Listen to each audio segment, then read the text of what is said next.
Petite astuce pour les propriétaires de locaux commerciaux. Vous le savez, en fin de bail, normalement on le renouvelle, sinon on fait délivrer à son locataire un congé avec refus de renouvellement et offre d'une indemnité d'éviction. Indemnité d'éviction qu'on offre dans le cas habituel, qu'on refuse si on considère que le locataire a commis des infractions graves aux clauses et conditions du bail.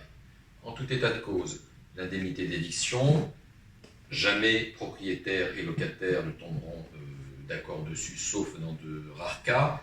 Et dans la plupart des dossiers, on voit qu'il y a une procédure judiciaire qui s'engage et le juge, n'étant pas devin et n'allant pas sur le terrain, désigne un expert. Donc, ce sont des procédures qui durent relativement longtemps et vous avez des textes qui vous disent qu'à partir du jour où le bail est terminé, donc au bout des 9 années, ou en tout cas à compter du jour où vous avez délivré congé, ou plus précisément à la date d'effet de ce congé, eh bien ce ne sont plus des loyers qui sont dus par le locataire jusqu'à la fin de la procédure, ce sont des indemnités d'occupation. Différence entre le loyer et l'indemnité d'occupation, un loyer peut être tout à fait modique, en dessous de la valeur du marché locatif, en dessous de sa véritable valeur locative, alors que l'indemnité d'occupation qui va être évaluée par l'expert sera fixée, elle, à la véritable valeur locative. Dans bien des dossiers, il y a un delta, une différence significative entre le loyer payé par le locataire et l'indemnité d'occupation qu'il devra lorsque le dossier sera achevé.